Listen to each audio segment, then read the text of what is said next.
Hi, this is Roman. And Angel. And Nora, the editor. And you're listening to Cinema Strolls. The film podcast about forming an opinion and regretting it later. Or not. Or not.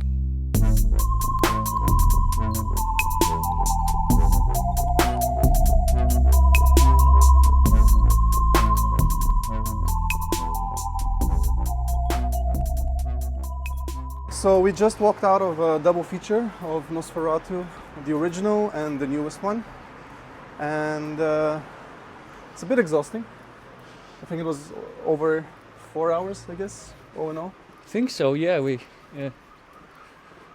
sure gave ourselves a very special experience. Yeah. So did you enjoy the new one? Because obviously I don't know. Okay. So me either. I thought it was a lot of fun, to be honest. I thought it was a lot of fun. So it's certainly a very interesting experience to see it immediately after seeing the original, because you can see how much beat for beat it is. Yeah, but also you see how much the world has, the tastes and the language of cinema has changed, though. Absolutely. Yeah. Also, I noticed that Robert Eggers changed the ending to make it much closer to the novel Dracula. I did not know that because I've never read Dracula. Okay, but you've seen the Coppola movie, right? Yeah, of course. Yeah. And I'm sure you've seen some of the Hammer movies as well. Yeah. So the whole thing of them being like destined for each other, like no, they're being not that part. Okay. Mostly, I mean the moment where the Van Helsing character takes a group of people to go and defeat Dracula, which is something that doesn't happen in the original Nosferatu, as we saw. Yeah. Well, so the original Nosferatu just kind of ends. I mean, there's not the characters don't really have that much agency. I think. Yeah. Would that be accurate to say? I would agree. It's not. It's kind of underdeveloped. Yeah. Especially the. Well, you're not really there for the characters, I guess. You're there for the visual experience and the beauty of it all, but not necessarily for the well drawn out characters. It is. I think it's quite pretty, and I think it's a lot of fun. And I think the acting was pretty good. I kept comparing it to the Coppola Dracula because I just really like the Coppola Dracula. Okay. And I'm sure Eggers is a fan. Yeah, let's wind back a bit. Actually, what do you think about Robert Eggers? Like, you've seen most of his films, or I've seen everything but The Norseman. Okay, because it's about Vikings, right? And Vikings are boring. It just didn't look appealing to me. Okay. I love The Witch. Yeah, The Witch is great. And I loved The Lighthouse. Okay. Revisiting The Witch, I think it's his best film. Okay. Still, even though I love the visuals of The Lighthouse, and I love the whole vibe. Would you say that he makes like art house horror? Because I would not, but honestly, I think what he's going for seems to be entertainment well done, more so than elevation. I think. Like, I don't think he's trying to reinvent the genre. He's trying to just do like good examples of the genre. I would agree. Yeah. But he does have a style, a recognizable style. And when you have like an indie darling who explodes and has so much style, he's massively talented. I saw. I don't know if you've seen the French ripoff of the Criterion Closet. No. It's this YouTube thing in a French video store. That's supposedly one of the last French video stores, I guess. And they do YouTube videos, like the same kind of stuff like the Criterion Closet, except there's also interviews. Mm-hmm. And he was there, and he came across as incredibly well-versed in cinema. Like, none of his picks were obvious ones. He was talking about Parajanov, but not like... The one that everybody knows? Exactly. He was giving obscure references and talking about how they had an influence on Nosferatu. So I'm impressed. Obviously, he's a smart guy, for sure. Yeah, absolutely. I think I've mentioned this before. I watched an interview with him and I think Mark Jenkins, the guy who made Bait. Okay. And because obviously they both shot on black and white film and trying to replicate an older visual language. So they had a great in-depth conversation about very obscure, like, technical details about shooting both their films. And you can see that he's a very intelligent and very well-versed person with a great love for cinema. Yeah, and you can certainly see it He's here. not like Ari Aster, who I feel like tries to elevate more and tries to deconstruct. I don't think Robert Eggers is deconstructing. I think. I think I would agree. I think because we just we're trying to never talk or comment anything before actually starting recording, so it will be raw and whatever. We did meet up a friend of ours in front of the cinema. Yes. Who disliked the film a lot. Yeah. Especially after seeing it immediately after the original. Yeah. And I think it was very interesting what he said, that his comment was what was the point of this film? What was it doing? Right. Yeah. And I think that because Eggers is not somebody who tries to elevate or reconstruct, he just kind of He's an entertainer. What I mean in a is way. he kind of goes yes and. I Uh-huh. mean, he sees an opportunity. He sees that the female character is underdeveloped. So he goes, okay, so everything this is great. Let's give her something to do. Exactly. So I'm just adding something to the concoction, And also, not it's just, not the first Nosferatu remake. of course. So it's probably not going to be the last one. Actually, there's one from last year that nobody knows about. Really? Yeah, I just watched the YouTube trailer. Interesting. I mean, It why looks aren't very there bad. more Nosferatu remakes? Because I mean, both Dracula and Nosferatu in the public domain. So I would assume that somebody would have done. There is, something if you type Nosferatu on IMDb, you will find A lot loads of of examples. Yeah. Okay, interesting. So there's been a few, but the canon ones are, I guess, obviously the first one, the Werner Herzog one, and now this one.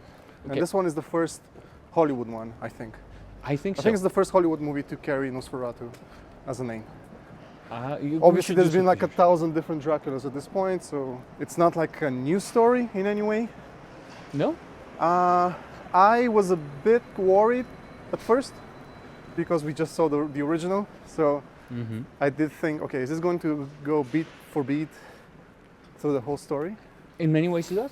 It Especially does, at but the beginning. at the beginning. Yeah, it kind of starts completely Yeah. different, like the opening shot.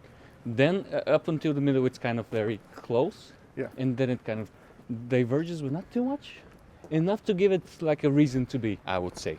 So do you know if any of the specific elements are based on the book? For example, the friend character and his wife, is that from the original novel in any way, or? In the novel, Mina Harker has her friend Lucy, Uh-huh. who has a lot of admirers. And after she is turned to like a Dracula's bride and they kill her, they team up with Van Helsing to save Mina. Okay, so there is a variation of that already. Yes, but Okay. this is stripping down, removing some of the characters.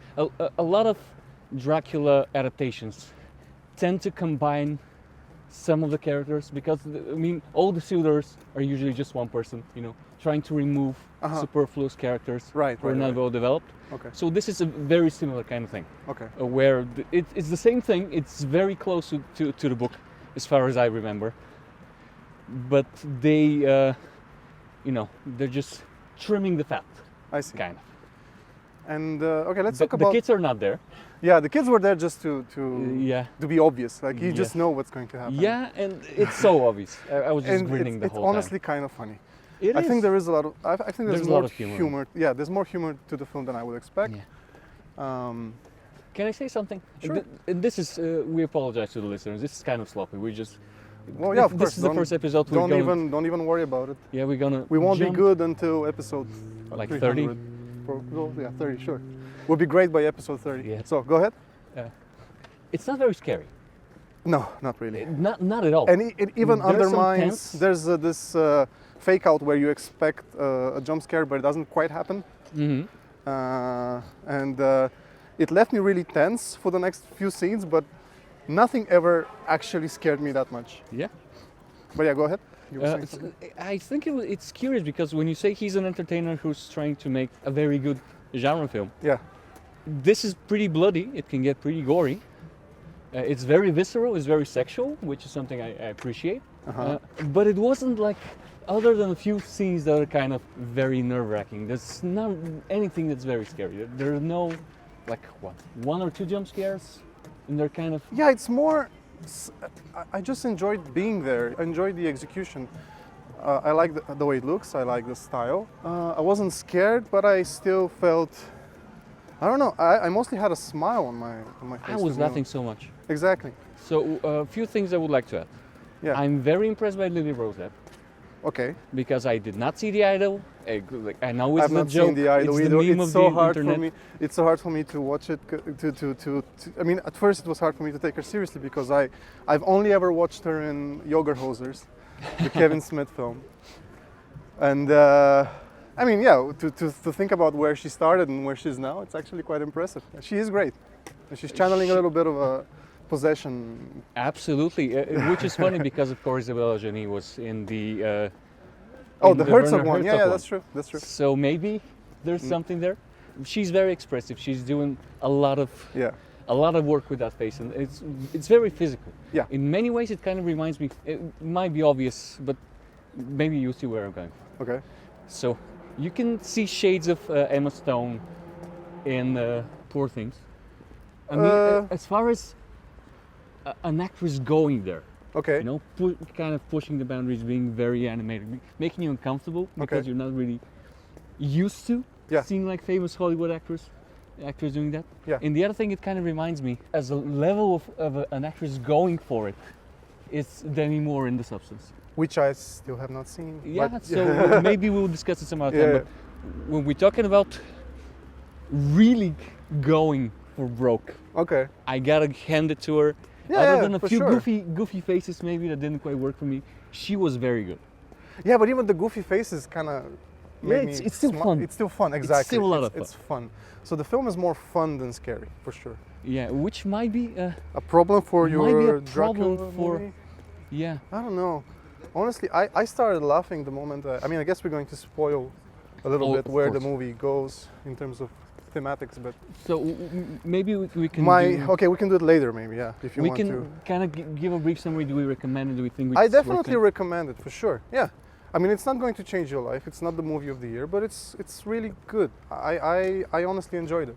I wish I'd seen it in a bigger cinema because we saw it in a smaller, local kind of art housey small, thing. yeah, theater. It will play a good in a cineplex. I think so. Yeah, in It's a big more screen. aimed for sure. for that kind of audience for sure. Yeah, definitely. I don't know. I mean, am I going to remember it next year? I'm not sure. It's definitely not leaving as big of an impression as The Witch. But so what? I mean, it's his first. I think this is his first. I guess he's going for more mainstream appeal. I guess. Did you see The Norseman? No, Okay, so, but I think because I am think not that interested. was- I'm really not interested in seeing The Northman. I'm sure it's great. I'm sure it's good, but this was his first big budget thing, and he famously hated the experience of making it. I did not know that. Yeah, Okay. he was. I'm pretty sure he mentioned in interviews how he did not enjoy all the producer meddling and having to. Well, deal do you with- know who the producer, the producer on this one was? Who? Chris Columbus Huh, of Home Alone fame, interesting. and apparently he was amazing to him. that's wonderful. He mentions it in the thing I told you about, the YouTube thing. He says that the guy basically was the most supportive producer he could have ever hoped for, Who would have thunk it? and basically he helped him make the movie as much of a Robert Eggers movie as possible. Like, he wasn't trying to make it a safe studio movie. That's surprising. That's great, and I mean the film is a success in Yeah. the box office. Good. And I think it's very much worth seeing. It's a lot of fun. Yeah. It's kind of more of a popcorn flick with Yeah. Exactly. with an edge, Exactly. let's say.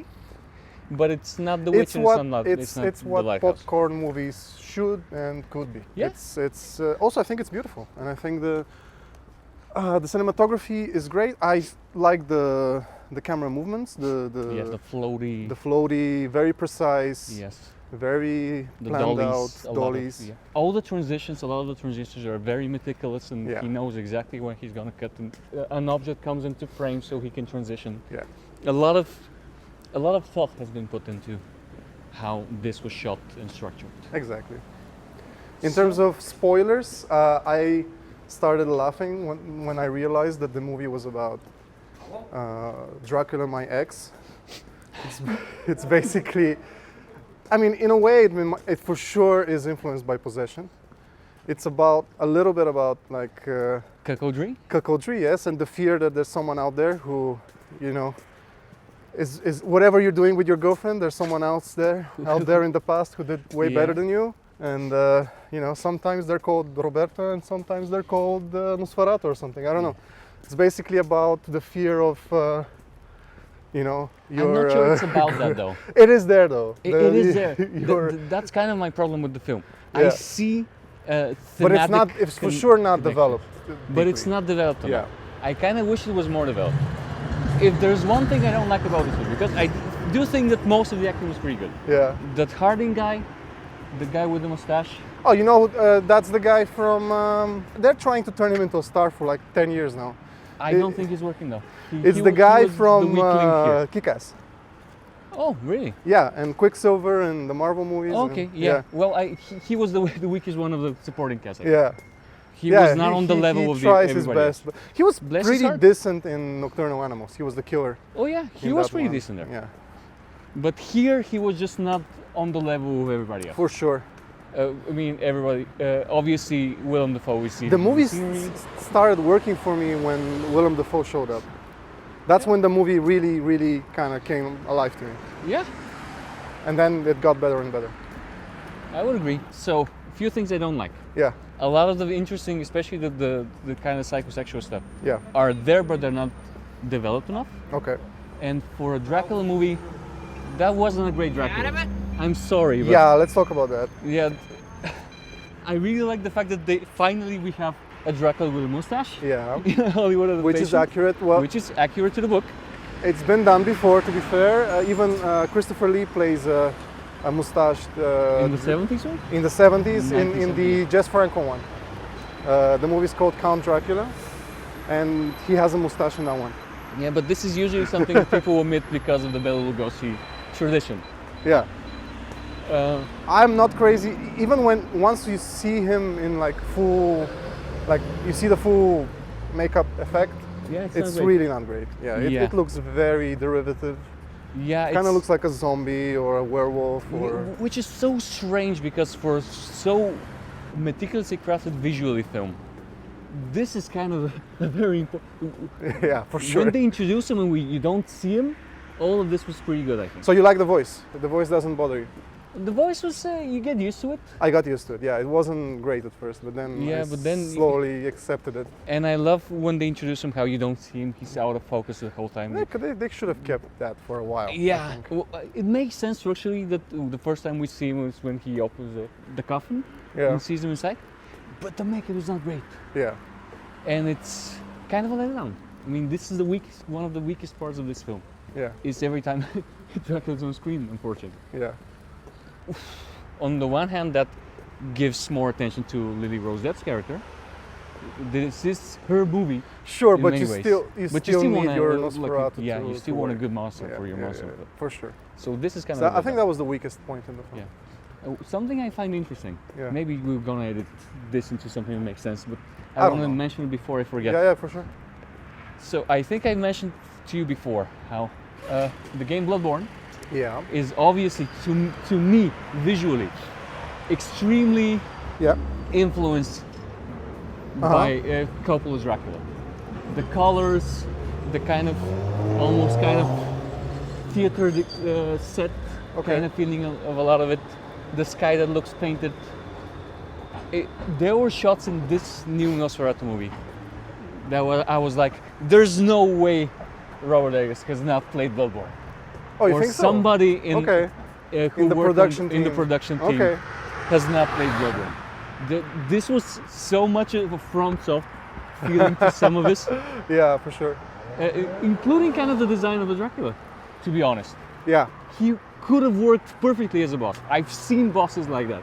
Yeah. Like I forgot the name of the boss because I'm a fake gamer, but there's a kind of a king you find on top of a castle in Bloodborne. Okay.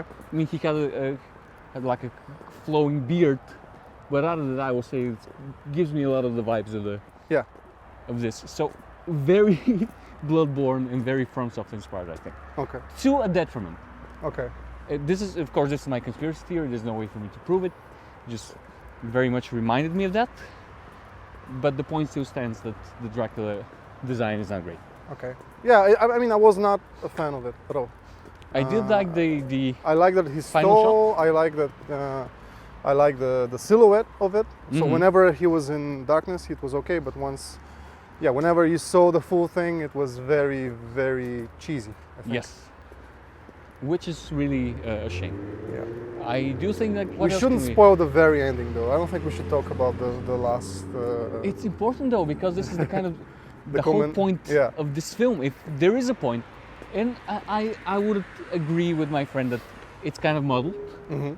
It is a lot of fun. It's a popcorn flick, and he did try to give Lily Rose Depp's character Sacrifice more depth. Yeah. And kind of set it up properly because it's not very clear in the So original. film. what do you think about so just to spoil it a little bit, like the Willem Dafoe, not quite Van Helsing but Van Helsing character, he reads something in a book. I kind of spaced out on that. Like, what exactly was the book that he finds? Because for some This it is was the book that's yeah. that was in the Renfield character's possession. Because I thought it was weird that the text in the book was written in past tense, almost as if telling a story that's happened before. Yep. And I don't know what you make of that. Like it's kind of I thought about it. yeah, You have a kind of this eternal recurrence kind of thing, exactly. which also reminds me of the Francis Ford Coppola thing. Exactly. Yeah. Because, of course, the tagline was "Love is eternal," and he introduced to this movie the idea that Mina Harker and Dracula were lovers in the past life, and it's a cycle that repeats in the Francis Ford Coppola one. Yeah. I kind of wish that this was set up here in a kind of similar thing because now, because of this book, you're less of the impression that this has happened before, but not to Nosferatu, to another Nosferatu. Or that this is a prophecy written in the past tense, and it's prophesied that it will happen exactly like this, which is less interesting. Which is less Obviously, interesting. it's more interesting if this has happened before. Yeah. We have to see the film again, but it's not very clear. Yeah. A lot of alchemical stuff, which I like because they're set up in the original film.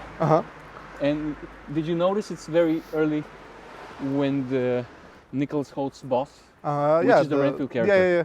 Which is funny because Nicholas Hoult played Renfield. Yeah. Anyway, I'm gonna stop with the random asides. No, it is funny though. Yeah, it is. It's actually funny.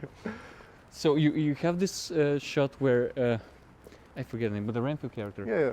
shows him like a map of where he's going to Transylvania, and you can see under the map the alchemical scribbles, the same that we see in the original film, and Yeah. but he quickly kind of I covers didn't them. notice. I didn't notice that. Yeah, I didn't noticed notice it, and I was like, "Ooh, you motherfucker!" But yeah. Just random. Actually, when I was watching the original one, and I was looking at this, the thought occurred to me: I wonder if Eger's going to do something with this. He's going to push like an alchemical angle. He kind of did. He did Just a bit. A little bit. A recognition. Yeah. He saw potential there. Yeah. So that was a lot of fun, and there's a lot of little things, like the fact that this the Van Helsing character Willem Dafoe, when he starts burning the coffins after the Hardings, I think, guy kills himself. He or dies from the recites plague. something. He recites He a says prayer. a line. Yeah. No, I'm not talking before he recites a prayer. Okay. The prayer. He says, "You cannot run away from your destiny," which is one of the first lines of the original film. Good. Yeah. Yeah, it's a very good remake. It's a very well done modern retelling of a classical story that's It flows well. It looks good. and Everybody's acting we pretty will pretty probably well. forget about it within the That's- next couple of months. to be That's the honest. thing. Yeah. That's the disappointing part because I love even the logos at the start, which are very old timey. I love the font. I love how much care This there was done with love for sure. It was done with love. It's fun, but it's kind of unremarkable. Yeah. Obviously, Eggers is a great director. Mm-hmm. You can see it. It's very well paced. It's very well shot. The acting is good, but something there doesn't quite stick to landing. There's a couple of very memorable moments, like Lady Rose Depp kind of, contorting kind of Exorcist style. Yeah, and but the shaking. yeah, exactly. I was gonna say Exorcist as well, for sure. Yeah. But mostly I thought of Possession, and it's not quite Possession though. I just want to watch Possession again now. Kind of, yeah. Which is. I mean, she's great, but she's not. The movie is not Possession, so it's not. Yeah, it's not her fault in any way. But this movie doesn't aim for more than being a fun, entertaining ride. which Yes, it was. with a lot of nods to great films. Exactly. But the problem with a lot of nods to great films is that you kind of just want to watch the great films again. Exactly. So this is not his best. Maybe his worst. Is it his But worst? I haven't seen The Northman. Okay. From the 3 films I've seen of his. Well, if this is his This is the worst, weakest, then but he's fine. this is- he's going to be okay. he's gonna have a great career in I Hollywood. This is think his basically he's probably one of the most promising sort of up and coming directors. I think coming from America. I mean, worst. I think so as well. He Yeah. might be the next, whoever the next indie guy who is who given actually a budget. the next sticks to landing, so they keep giving him money. the next indie guy who actually gets big. Yeah. Yeah. And doesn't have to do a Marvel movie to become And there's big. so few of them left. Yeah. So I don't want to say the next Denis Villeneuve You or say whatever. that there's few left, but actually, it happens. I think it happens. Just doesn't happen. I don't think it ever happened like super often. The problem is that when it happens, it's usually like 1 or 2 films, and then they cannot hack it in this system. Or they become super establishment, like Nolan, but Yes. actually become less interesting. Yes. Yeah. So Or like maybe Denis Villeneuve. We'll see. I mean, he is becoming less interesting to me, but maybe that's just me. I don't know. he's still good, but just something is missing there as well. Yeah. But that's what happens when you have big budgets. Yeah. There's less risk. I You're hope- not allowed to go. I hope Robert go Eggers crazy. keeps things at exactly this budget level. I don't think he needs to go tentpole. I don't think he needs to go like full blockbuster. From And what- maybe his sensibilities wouldn't even work for that. Like I don't think he's trying to do a blockbuster. I don't think he's trying to. I wouldn't see him do like a super commercial film that everyone can watch. Yeah. So I guess we'll see. On the one hand, I'm very happy for him. Because this is a good film, and I'm happy it's successful. But as a fan, there's this kind of dread. I've seen this before. Talented people being given bigger budgets, and kind of becoming less interesting because of that. So who's like a fresh example in your mind of that? If you had to think about it, like who is a director that disappointed you exactly because of these reasons? Like, I guess Denis Villeneuve. you think so? Yeah. He's still an amazing director, but he can do less interesting things because of expectations. It seems as though the bigger the budgets get, the more there's something. I don't know. It's gonna sound very rude, but movies get more and more childish the bigger and more expensive they get. Like I feel as though, even though I like the Dune movies, I'm not crazy about them, and I feel as though there is a dumbing down that happens Yes, when you become huge. I agree. Maybe you can talk about Mission Impossible now? Uh, Do you I wasn't remember? going for the segue, but sure, I can talk about that. But before that, I was actually going to mention Christopher Nolan, Okay. because if you watch his second movie, Insomnia, which is not necessarily a great movie in any way, but if you It's just also a remake. it's a remake, and it's not a great movie, but it's a well-directed one, and everyone in it acts like adults. Basically, I'm seeing a bunch of grown-up people doing grown-up stuff, and it's a very mature movie. And then you watch Tenet, and it's complicated, but it's stupid. It's kind of, I don't know, baby crap, you know. So I don't know. I feel as though the bigger you get, the more dumb you have to be. And the Mission Impossible example is, I'll see if I can explain it. Basically, none of the Mission Impossible movies are like super smart. Even the first one, which is supposedly the good one, but it's not like super intelligent or anything like that.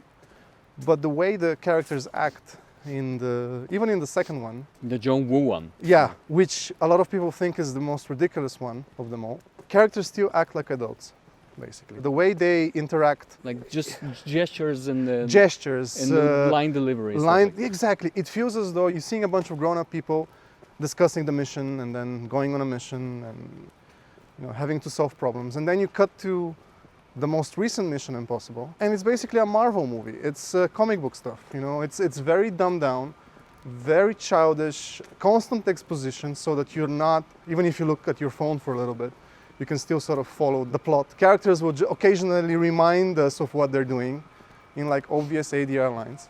And I think this is what this is what makes movies play across the world. And makes movies sell, I guess. I don't know. But I do feel as though it's not necessary for a Hollywood director to become that, you know. And I think it ends up happening. And it's probably going to happen to Luca Guadagnino as well. Anyone who wants to make like big tentpole movies has to kind of Play by the dumb down. rules. Yeah. And of course, the problem that we've discussed before is once you go that big, it's kind of impossible to go back down unless you have like a colossal failure. It never in that happens. It's never happened. Basically, whenever a filmmaker becomes huge, they can never scale down unless they have a career problem. There's no example of that ever happening. I'm sure somebody in the comments will give us an example. I'm but sure, it's yeah, let's hope we very- have comments. That would be great. Yeah. But I just think that, okay, maybe Peter Jackson tried to do that with The Lovely Bones. But it was too much CGI. It was Exactly. too big. He was trying to make a personal small movie within this kind of huge machine he already created Yeah. because he needs to employ people. And Exactly. And I hope this doesn't happen to Robert Eggers.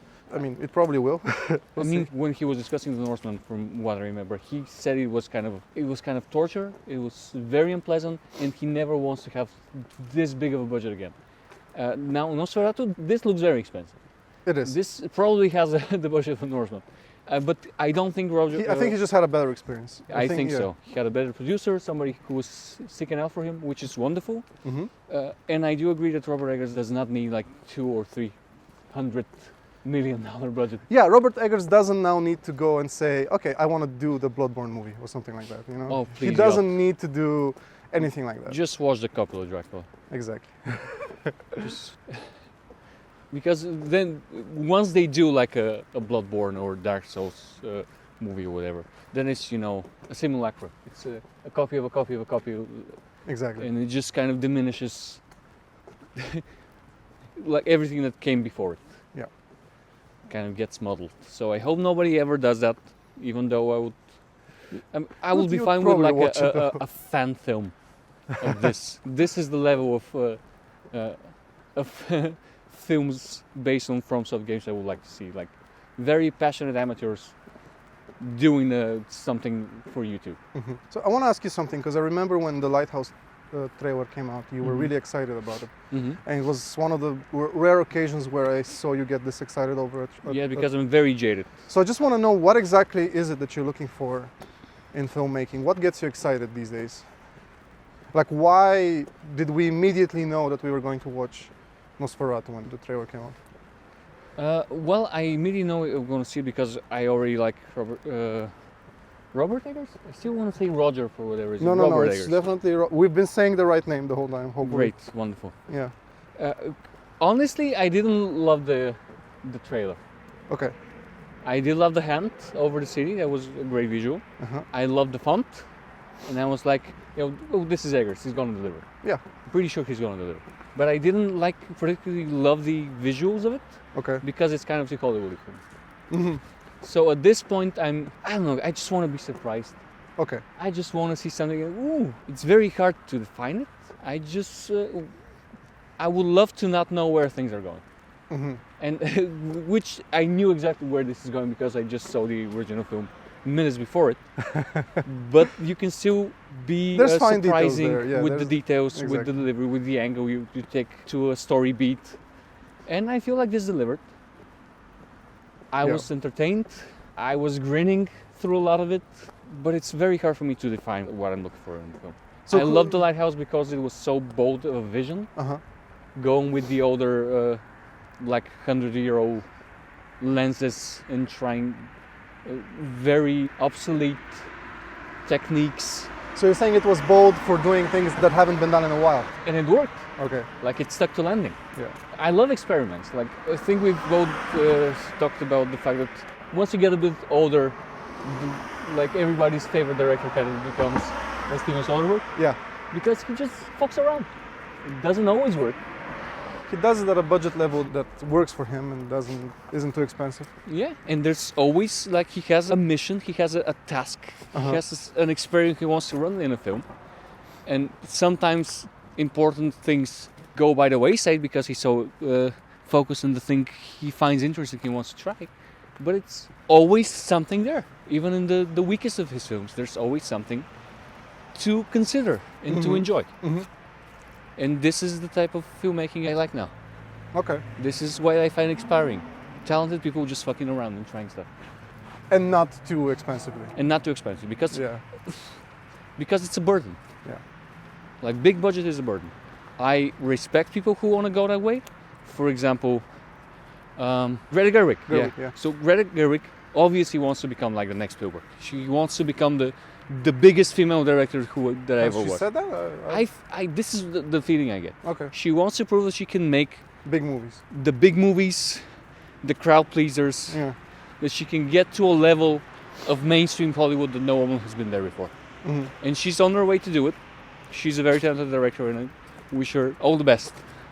And even though I enjoyed Barbie quite a lot for what it is, this is not the kind of cinema I'm interested in anymore. Yeah. So when the summertime comes around, you're not particularly excited about like No, blockbuster films anymore. If I you ever don't. were. I guess I was when I was like teen or something, but Yeah. this is not something I find interesting anymore. But it still sort of skews Western, like it skews American in general. I guess so, And I guess because- that's just us being not very. I don't It's know. us being the generation we are, And being maybe a this product of our podcast can environment. help us sort of push ourselves to watch more diverse cinema. I hope Whenever so. there's a festival and an opportunity to watch something different. Yeah, that's one of the reasons we're trying this out, Yeah. I think. Exactly. Because I also I don't watch that much like European art house cinema anymore. I barely watch as any well. European art Only house. like the very weird stuff, very Exactly. obscure stuff. I think we are both kind of in the niche where we're trying to get the most obscure stuff, and this is the only thing that we find Yeah, interesting. and also experimental but still accessible. Like experimental but still telling a story. I like that. I don't want things to be so abstract that they don't. I mean, I don't like I can't really vibe with like super experimental cinema, but I like movies that play with the form and permit themselves to do crazy things with the story. Which is why I like let's say Radev from Romania, and Which is topical because this film has Yeah. a lot of Romanians in it. yeah, I was Well, really happy to Romanian see that. Some good representation. I didn't hear any Bulgarians though. Yeah. I'm sure there was one. I think there was one maybe on the boat, on the ship. But You think? I think I All I think heard I was heard. Russian. Okay. Yeah. But sorry, so Radev, who else? Who's your big inspiration? At the moment, Yeah. uh, I know you like Luca. I like Luca Guadagnino a lot. Yeah. But I'm sure he's just on the verge of selling out. I'm sure he's about to announce that he's doing a comic book movie or something like that. And good for him. And I'm sure it's going to be great. And I like popular cinema sometimes, but I don't know. It's getting to a point where Guess we're just getting old. it's what you said. Like you just want to be surprised by something, and not surprised in the way of saying, okay, this was pretty good for what this is. Like let's say, obviously James Gunn makes great comic book movies, but I kind of I want to aspire to Yeah. But the problem with to James more than Gunn, that. who started with trauma and started with like more edgy, Yeah. kind of, not experimental, but more rough around the edges, more personal kind Yeah. of things where he's just shooting the shit and trying stuff. Yeah. And trying to gross out his friends or whatever. We have both noticed how now, ever since Guardians of the Galaxy, he kind of has a theme, Yeah. and he kind of just repeats Sticks it. to it. Yeah, He it's sticks always to it. about found family. Always. A bunch of outsiders who are a bit weird find each other and find family. And it actually, oddly enough, it works more whenever he tones down The gore and the, gore violence, yeah. and violence. And he undermines himself whenever he has an R-rated rating. But yeah, anyway, we're rambling. I guess we covered Robert Eggers. There's enough there to... Is there anything else you want to say about it? I want to talk a bit about the underdeveloped sexual stuff. Go ahead. Because I love stuff like that, especially when you have the whole cuckoldry thing. I thought Yeah. it was very, very fun, and I didn't go far enough. Like, also I like when we first see Dracula feasting on Nicholas Holt. Yeah. It was quite very sexual. He was pretty much humping him Yeah. when he was on the ground. So there's a lot of obvious. I mean, vampires are always sexual. It's always about sex with Of course. vampires, pretty much. It's kind of very hard not to be. Yeah. Even there are filmmakers and there's films that try deliberately to make it less sexual, Uh-huh. and I always think it kind of suffers because the imagery is so vivid. Exchanging fluids, whatever. Yeah. So I did like that it was kind of very homoerotic when he was humping him. The Renfield character. Yeah, he Also, was a sub. he was so The down for biggest that. sub ever. He was the biggest sub ever. And there's also the fact that I think that Lee Rose Depp's character mentions how she was a child, so there's also like sexual predator vibe to it. Uh-huh. She was saying when they have their confrontation, like I was a child. When she was explaining to her husband. See, that's problematic though, because that means that the movie is about how, in order to save the world, she kind of has to surrender herself to him. I agree. It's not very. It's trying to be feminist. It's trying to give her, the ultimate sacrifice to make her the hero. But it kind of undermines itself because it's not very clear what its stance is. Yeah, I mean, the movie definitely develops her character more so than the original film, but I would not call this a feminist movie at all. Yeah, I think it tries, but it kind of gets muddled. So she does have a confrontation with Dracula. She says, I was a child, I was lonely, I was calling out for somebody, and this happened that this older demon guy appeared and took advantage of me. Yeah. And I like the angle that the Nosferatu was kind of implying that she is the one who has a hold over him. Mm-hmm. Which is something a predator would do. Yes. And then nothing. Great, nothing comes out. And then that. nothing comes out. Exactly. Because it could have veered into some wild directions, and it doesn't. And it's kind of disappointing. So are we talking ourselves out of liking the movie? I know that I had a lot of fun watching for the film. sure. But when you stop to think about it, you kind of wish it was more out there and more brave into the stuff it's implying, but not exploring. Exactly. Such as the whole subdom thing. Also the fact that when Lily Rose Depp confronts the Harding guy, Uh-huh. why do you hate me so much? Yeah, that kind of came out of nowhere because, I don't know, did I miss something? I mean, he was being mean to her, but I didn't feel Well, he's the patriarch, you know? Exactly, yeah. It's there, but it's not well It's developed. not very well developed, yeah.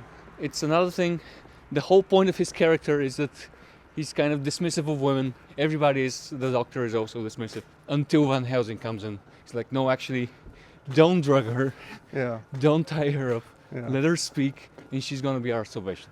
Yeah, but okay, but then at the end he's like, okay, and he should sleep with Dracula. Yeah, because that's what the book says. Exactly, but then that's You need to what you're die. saying is you have to sleep with your childhood predator. Yes.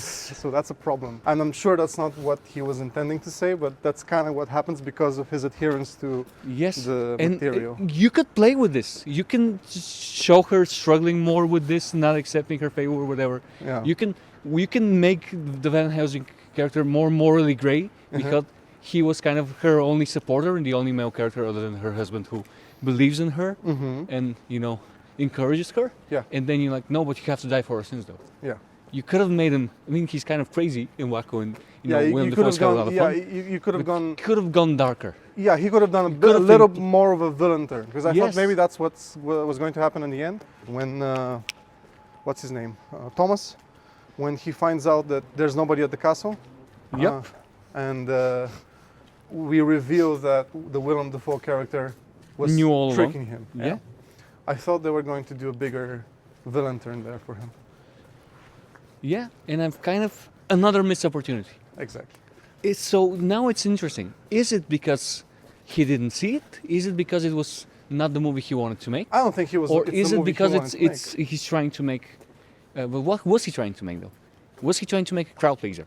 So is it the first step of Robert Eggers going the high budget formulaic route? I don't think most crowd pleasers would end with that scene, to be honest. No, I love the fact that he goes to his dying wife and like the corpse of the cuckold, the guy who cuckolds him, it's on top of her. That was great. That was great funny. music. I love that. I love that. And I love that they're sort of tapping him on the back and being like, we're sorry, but this kind of had to happen. Yeah. So you can't really do anything about it. What's going to happen is going to happen. Yeah. And I wish they kind of played more with this because it's a great visual. Yeah. And there's a lot of great stuff in it. But the politics is kind of incoherent. Yeah. And it's kind of, it trapped itself in being Exactly. such a close remake. I gotta say, I feel as though Nosferatu is a bit of an idiot in both movies because the son is right there. Like he should know better. Well, that's the whole point of him setting up that she has the power over him. Exactly. She's the only one who can satiate it. And not just in any version how it is in the original film. Yeah, it has This to be her. woman specifically because of Yeah. her connection to the spiritual realm or whatever, Yeah, and because of their shared history, exactly. it needs to be her. Which, as a storyteller, I see why he was doing that. He was setting it up. He was giving her a bigger part, but So there wasn't enough struggle. We fully endorse watching the movie, but we don't necessarily endorse the movie as a successful sort of elevation of the but story. as you said, he wasn't trying to elevate. I He don't was think just trying to be fun, Yeah. and he saw a few details who could have used a touch-up. He did some Exactly. touch-ups, but the potentials of his touch-ups are much better than the final film. Then I guess that leaves it for someone else to do the proper Nosferatu elevation in 50 years or something. I guess. Well, nothing you can do will ever be as iconic because Of course not. I don't it think that's already even- had the impact. Yeah. I don't think anyone's even trying that. Yeah, I mean, 100 years from now, weird basement dwellings like industrial music lovers will be making harsh noise soundtracks to the original Nosferatu. Exactly. Yeah. Cool. So, yeah. Enjoyable movie, but not great. Enjoyable movie. Could have been better, but it was a lot of fun. That's the thing, though. I don't know if the movie we're imagining would have been necessarily as fun as this one. It would have been more interesting, would have been more brave in saying some stuff maybe, and exploring some kind of problematic themes. Would have been as funny and as entertaining, Probably not as funny, that's for sure. because this was surprisingly funny. Yeah. So yeah, go watch it. I think it's pretty good. Go watch it, people who are listening to this months and months after the movie has come out. Yes. Cool. So this was our first ever recording. Hopefully won't be the last one. Thank you And, for listening. Thank you for listening. Bye. Cool. Cinema Strolls is an independent podcast brought to you by Hot Potato Studio. Hosted by me, Roman Pessarov. And me, Angel Radev. Production, graphic design, and editing by me, Noura Al Kadri. Music by Angel Radev. You can find us everywhere at Cinema Strolls. Follow us on Instagram and support us on Patreon and Ko-fi. Listen to us on Spotify, Apple Podcasts, and YouTube. Make sure to rate us, it really helps our show.